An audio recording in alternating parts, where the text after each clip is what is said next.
All right, so thank you so much for joining me today to talk about your journey as a composer, your work, and your inspiration. It's a pleasure to be here. I'm so happy. I always love speaking with brilliant young performers and new music enthusiasts. Great. So, my first question is, so can you tell me a little bit about your early influences and your beginnings in composition? So, I know you attended the Juilliard Pre-College, as you told me, um, but how you went from a violinist to a composer, so how did that happen? Sure. Well, actually, I was at the NEC prep division in Boston. Oh. But I've also taught at the Juilliard prep division also. I think perhaps what's most important for any young musician is certainly being in touch with the music of today. Mhm. The term contemporary music is a misnomer in many ways because Beethoven Opus 130, that was contemporary music, right? That was contemporary music. The Bach six partitas and sonatas, they were contemporary music in 1721. They were freshly written and soon to be premiered. So, I love saying the music of our time because it relates to what you are hearing, what I am hearing, and all of these different sort of musical structures and anatomies, which are critically important. So, I had the great pleasure of and honor of having met my heroes when I was very, very young. I met Milton Babbitt when I was 12 years old, and Elliot Carter very soon after, when I was about 12, 13 years old, and had kept correspondence with with my compositional heroes very early on. And their music was so compelling. I really was in an environment to share their music with friends and colleagues, and I had one very good friend, in fact, not only a good friend, a best friend, and we would share new scores of scores of Miltons, of Elliots, and we would of course be interested in modern music. So we had a little tradition. We used to spend the holidays sort of together in the city, and we would go, of course, to Tower Records, which no longer exists, right outside across from Juilliard on 66th Street. And we would just sort of comb through. And, that's how I learned the titles of the Bach cantatas. You sort of spend 2 or 3 hours there and you leaf through and you find out, very interesting instrumentations that Bach had used in the early cantatas. And then you stumble upon a brand new CD that, was released. Pardon me. So that was terrific. So back to my story, we would listen to Schoenberg a lot, particularly the suite Opus 29, which is absolute masterpiece. And so that triggered a lot of other doors to open. After hearing a musical fabric like that, you wondered, it sort of begged a question. It said, well, what is this asking? What does this piece of art do? It's certainly not stagnant. It's very alive. It's very vibrant.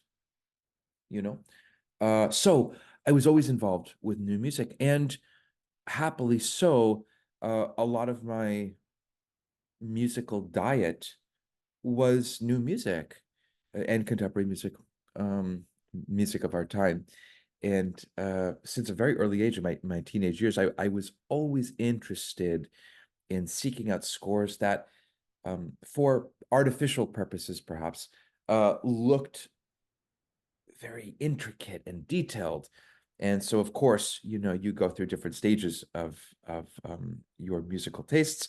And certain years I liked very rigorous music, very, very notey music. Other years sort of developed a more balanced palette. But I'm so grateful that I got to interact with these composers. And then as my education continued here in New York City, where Elliot Carter was downtown and Milton was down on 18th Street, and um, we have composed, John Zorn is down on 10th Street, and I can name many, many more of these composers who are not only musical heroes of mine, but they're dear and deep friends. And so we spent a lot of time together, and we got to make music together. I remember some of the marvelous times talking about old music with contemporary composers. That's interesting, right? You would That's never think interesting. that. I remember visiting Elliot one afternoon, and I came prepared. I had my scores. I did what I thought was a very um, compelling analysis of his duet, his flute and clarinet duet. He did not want to talk about it at all. We talked about Mozart opera for about 4 hours, if you could believe it, and that continued into the evening, and much longer. But that is usually the case, with great composers. Their interests are so wonderfully varied. Hmm. And I have a similar story about Pierre Boulez, and about many other composers too, where um, we sort of may have a preconceived notion that all they think about is that next note that they're going to write, but they are such titanic minds that their interests are so varied, and that's what makes them so great, is that they're timeless. They are without temporal limits. They Yeah. could talk about a Josquin mass as easily as they could talk about their most recent premiere, which is just phenomenal. So to get back to your very elegant question, I loved performing the music of our time as a violinist. It was always interesting to me, different textures, different timbres, and I enjoyed being a part of the creative process, working side by side with these composers and exploring perhaps a different chordal formation, a different bowing that might perhaps work a little better for the phrase structures or something like this. And that continued. I never lost that impulse. I suppose the Contemporary Music Festival began, I think, when I was 12 years old or something like this, or 11, maybe 12 years old. So it was a wonderful time to be a musician. It still is it's an incredible time to be a musician now, because we have these brilliant young virtuosi like you who uh, are so uh, um, uh, uh, excited and part of these new compositional structures. So that provides me with a lot of inspiration. So as a performer, I love the music of our time. I love new music. As a composer, of course, it's my obligation to study and to really comb through it very carefully. So it's a very large part of my day every day. Wow, that was so inspiring. And it's amazing that you knew all of these great composers that we admire, like in person, like you've met them and you've talked to them, and it's surreal. Um, and I'm curious, when you first started composing, did like having prior experience on the violin help you in any way, or like actually maybe did the opposite? Or what was your experience like beginning out as a composer versus as a performer? That's such an interesting question. It's one for me as well, because I'm kind of in the same Well, situation. I'm so delighted to hear it, because I think we have so many commonalities here, and we can sort of share. You and I can share back and forth different trends of what we've seen, and certainly analyze what we've done as practicing performers. You and I, we take the stage very often, and our job is to present this music. Yes. And I think of the presentation of music like a beautiful meal. You can choose your favorite cuisine. Some evenings you feel like Indian cuisine, sometimes you feel like French fusion, sometimes you feel like Korean food, sometimes you feel like something other. And it's not so much the sort of cell structure of the process as it is the style and idea and the aesthetic of the presentation that is such an overwhelming part of a great culinary experience. And you and I can sort of easily speak about the analysis part of music, but for those who do not participate in the performance like we do, it's nice to have an analogy so that they have a vehicle into what to listen to. So when you ask how the compositional processes um, sort of merged into the performance, I do think they were merging together. And one of my dearest friends, and a composer and a conductor and a musician that I hold to the highest esteem and cherish him, and I love everything that he does. My dear friend Matthias Pincher, and we've sort of had many discussions about this over many years. We've known each other since we were very young, and we both feel very similarly in that I don't think I could compose without having been a performer. I don't think that I can perform as a violinist without the analytical tools that I need to compose. And I don't think that I would be able to compose without being able to conduct a particular musical fabric, whether that might be um, Beethoven 3 or Mozart 35 Hafner or something like this, or whether it's a brand new piece that we're doing, with the Philharmonic or something. These are important sort of characteristics of the process. Yeah, so that's important to me. I think composing for me was extremely organic. It certainly wasn't a discipline that required an extra musical effort. And by that, I mean that I was very conscious and aware that I could sit down and I could illustrate through notation what I was hearing. And for that reason, I was very grateful. And so, of course, when you're 11 or 12 or 13 years old, the compositions, mine were, very adolescent, of course, very, very simple notations, very simple ideas. It wasn't for several years where my ear became a little more cultivated and my ideas were a little more free to articulate, So I always loved playing my compositions. Not for the reason, perhaps that is obvious, which is I got an immediate realization of the sound, right? Which as we know, all composers really desire. It was because I could perform the same composition multiple ways.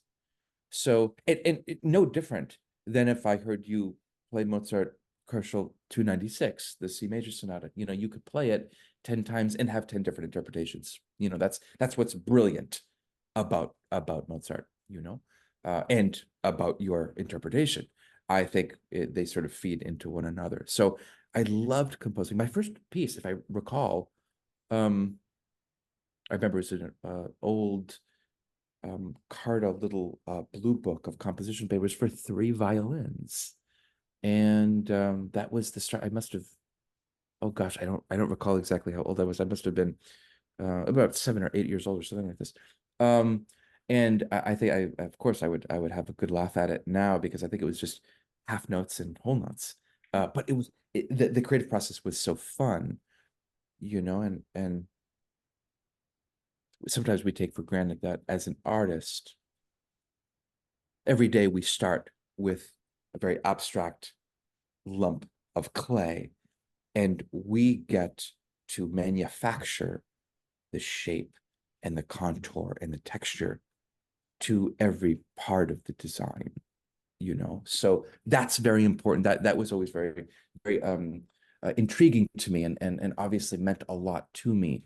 So I carry that same sense of excitement every morning.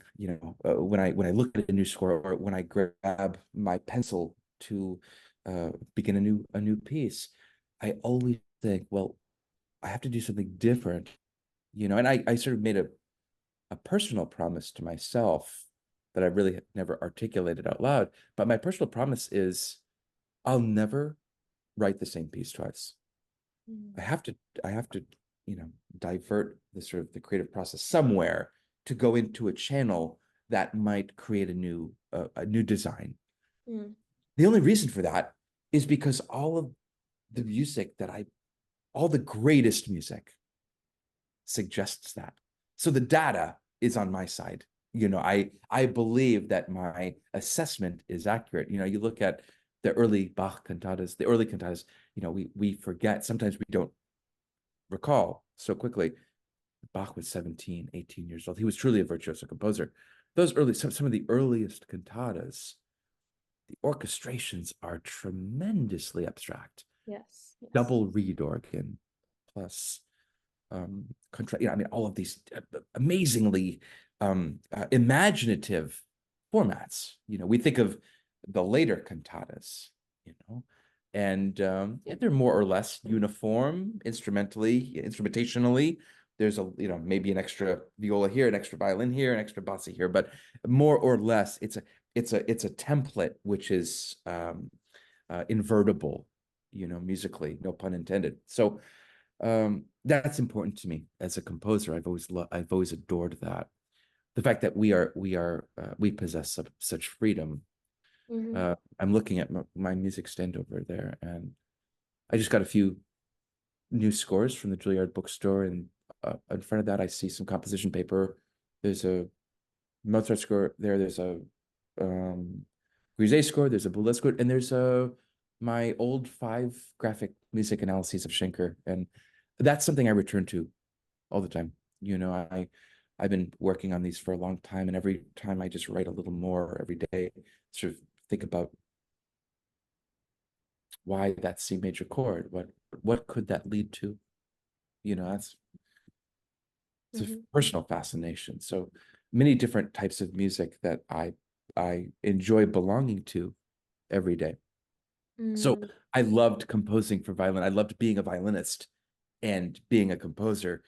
And I was surrounded by a very uh, beautiful collection of like-minded uh, friends, many of whom I talk to every day, and I cherish my time with them because we're still talking about the same designs many years later. We're still contemplating, we're still asking questions that are important, whether it's Mahler symphony or whether it's the Schoenberg Suite Opus 29, as we had articulated before, or perhaps a brand new piece that we're sort of discovering for the first time. Mm. And so then, being a violinist, uh, I had recorded perhaps, at least in my late teenage years, till about 22, 23, at least several hundred compositions for not only violin, but for ensemble as well. And so at that time, I was playing with many of the best groups here in New York and abroad, whether it was in Paris, whether it was here in New York. So I got a lot of new music, and um, I'm grateful that I never relinquished my grasp on my older scores over there. Mm. I'm looking at them now. I mean, I still take out my late Beethoven string quartets every day. So that's important to me, Mm. because it provides a concept of balance, but also interesting to me, perhaps. And please stop me if I'm going off on a tangent too much. I gave a concert just a few weeks ago, and the template was really interesting. It focused on, of course, music of our time, and I thought to infuse a little bit of the past and sort of bring into focus something that is not necessarily often heard, and that is the Webern Concerto for 9 instruments, the Opus 24. Yeah, just a brilliant work. Webern was exceedingly popular when I was a mid-teenager, and I used to adore the works. I'd played of course, the Opus 7, and then later I had recorded the string quartets and some other works as well. But I hadn't heard Webern in quite a bit, compared, of course, to Stravinsky and Bartok. And I arranged the concert order in retrograde, in temporal retrograde order. So the first piece of the program for orchestra was composed in 2023, which is only 6 months old. So the ink is still wet there, you know. And then we did some works by some of my favorite composers that were absolutely brilliant. Augusta Reed Thomas, whose work I have adored for so long, and a good friend of mine, Matthew Ricketts, a tremendous score. George Lewis was one of my favorites. I mean, just these real pioneers, And I looked at the program, and after the concert, I addressed the audience. They were so wonderful, and I said, I closed with the Webern, by the way. So I started with the work that was composed in 2023, and I ended with the Webern. Oh, very interesting. And I made a little bit of a mid-concert speech. I said, this Webern, amazingly so, it is closer to Beethoven than it is to us right now. Wow. And that sort of always puts things into perspective, because the Webern is mathematically closer to Beethoven.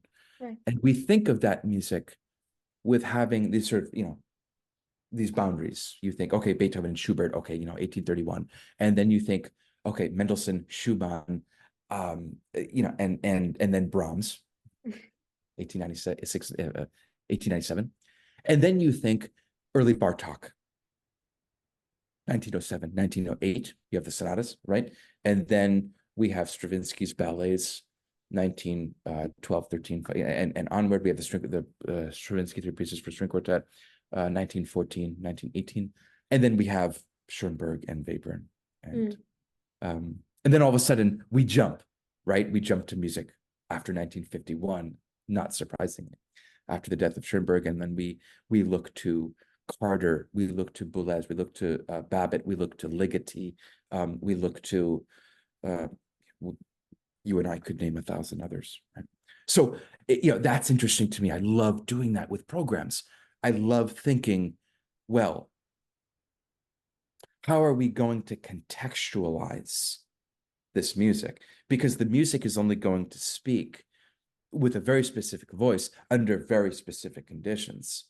So the more refractive reflection you can give each piece, the more sort of sonorous beauty you'll give to that. I know that that term is not used very often. People, I don't know why, but the word, if I say, oh, this piece is beautiful, nowadays people shy away from that. They say, well, what do you mean by that? What's beautiful? For me, a minor ninth is very beautiful. I also believe that an octave is beautiful. I also believe that a fifth is particularly resonant. So I like to bring these new works, and I like to fabricate the sonic atmosphere in the environment of performance and reception, because I think that's really important. And I think we can do that. You and I can do that as performers over time. I mean, it's wonderful to premiere something. That's an honor, right? You give life Yes. to this piece of music, and then it's not yours any longer. It belongs to everybody. It's out there, And maybe the piece I've played the most, I've played Schoenberg's Pierre Lunaire. I think I have the second most performances in the world. The first prize is Fred Sherry, who's performed it 241 times. I've performed Pierre Lunaire. I give my 73rd performance last season. And I really, truly, honestly, every time I open up the new score, it looks brand new. I mean, it's so rich and it's so dense. The other work that I've played often is Elliott Carter's one of the laudes for solo violin, Rhapsodic Musics, which I premiered. I think I've accumulated 113 performances. I had accumulated over the course of maybe 8 seasons or so, 8 or 9 concert seasons. So when you perform a work, that vernacular, that language, that beautiful sort of sonority of design, it becomes integral. It's like I think of this, one of the great. I remember seeing I remember seeing Rafael Nadal hit a forehand. Tennis is really the only thing I know of outside of music. When you see him strike a ball, it's the most beautiful thing you could imagine. Not because, it's lands in the court correctly. It's not because of the stroke. It's because of the approach anatomically, and there's just an awareness. I don't think he thinks about it as much as we sort of perseverate. Okay, it's going to be in the middle of the rack. It's going to be here. In the same way that if your performance of Saint-Saëns or of Bruch or Brahms, because you've practiced it, 400, 500 hours, 800 hours, maybe 900. You're not really thinking note to note. You're thinking of the macroscopic perspective, you Yes. know? Yes. So I'd like to think about that. Going now, I'm going full circle. Now we're going back to the first question. What's it like to compose? I think my approach has changed dramatically, which is good. I think I like changing every few years. I like to do things differently so that I can provide a palette that is very wide ranging. Mm. Well, wow, that was a full answer. I had so many little questions I want to ask you, answered all of them in that one answer. So this is great. And now my only question that remains is I contacted you because I really liked Original Wood because I heard Thank it you on so much. YouTube. And I just want to ask, what was the inspiration behind that? Oh, that is so kind of you to say. Thank you so much.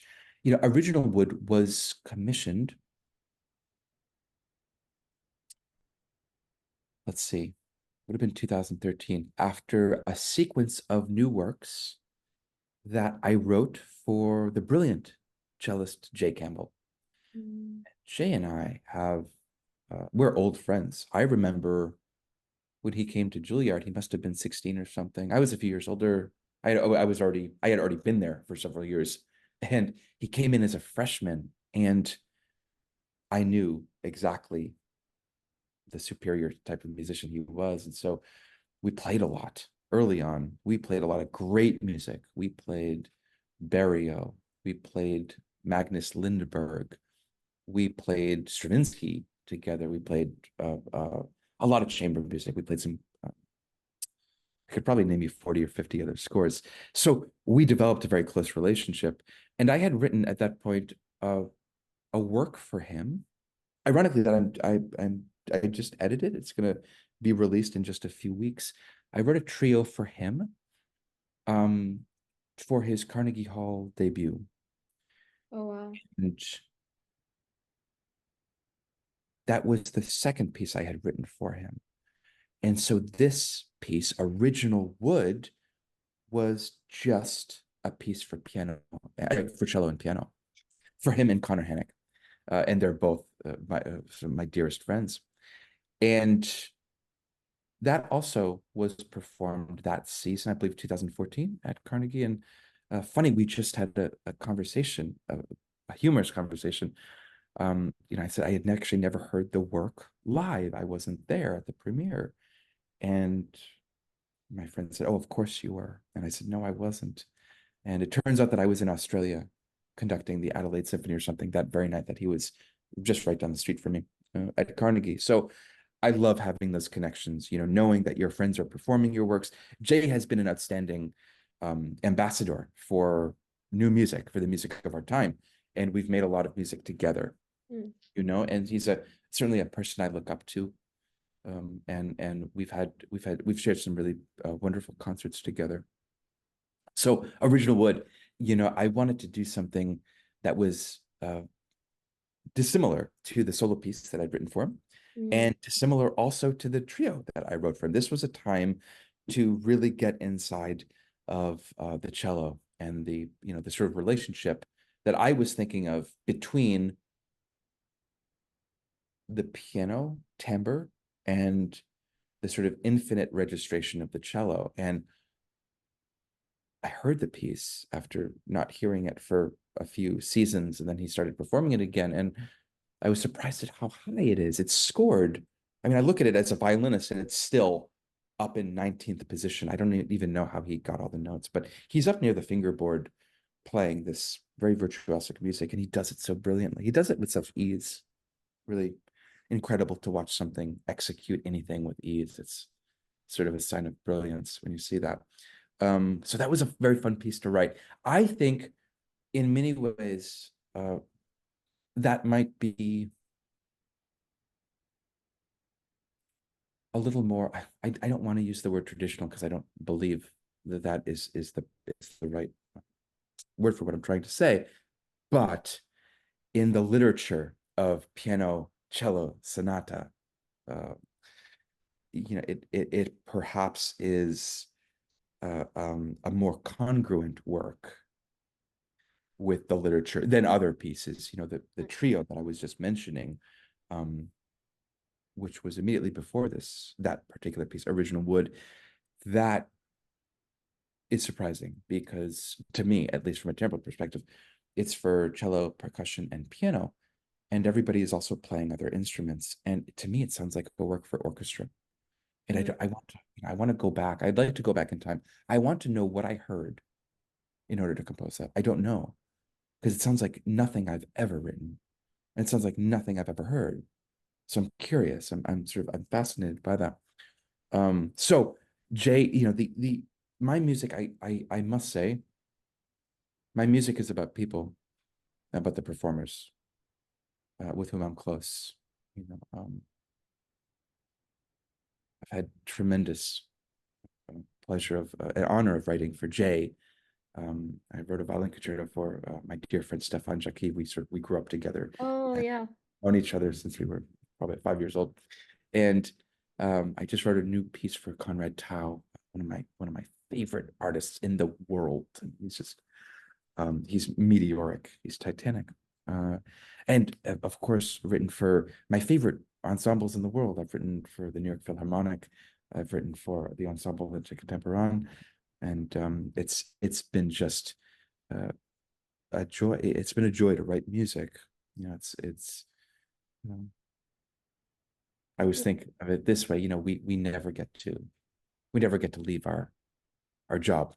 When 5 o'clock comes around every day, we Mhm. don't sign off. We musicians, as you and I, we think about it all night. We think about it all day, and then we experiment. We pick up the fiddle and we try a passage. Maybe we start up bow this time. Maybe the staccatos are a little shorter. Maybe we re-examine, Schubert. Maybe we re-examine articulation. And that's a never-ending journey, and it's really quite special. Yeah, I agree. And you've had this sort of like really unparalleled career, and your music is just so innovative and fresh, and yet just very like, I don't quite know how to describe it. I just like, I listen to Original Wood. Yes, I listened to what was it? Skies Skies Out. of Acetylene. Yes, Yes. That thank was you. really great. I really enjoyed So that. kind. Thank you. I listened to Only in Darkness, the Yes. Well, thank you. That a piece for two microtonally tuned pianos. yes, that was really interesting. And so I just like admire your work so much, and yeah, that's all my questions, and I want to thank you so much for your time and being such an inspiration to everyone. What an honor it is to be here with you. Thank you so much. I'm touched, and it's such a great pleasure, and I'm looking forward to our music making. Yes, I'm really looking forward. Well, Terrific. thank you so much, and I hope you have a great day today. You also.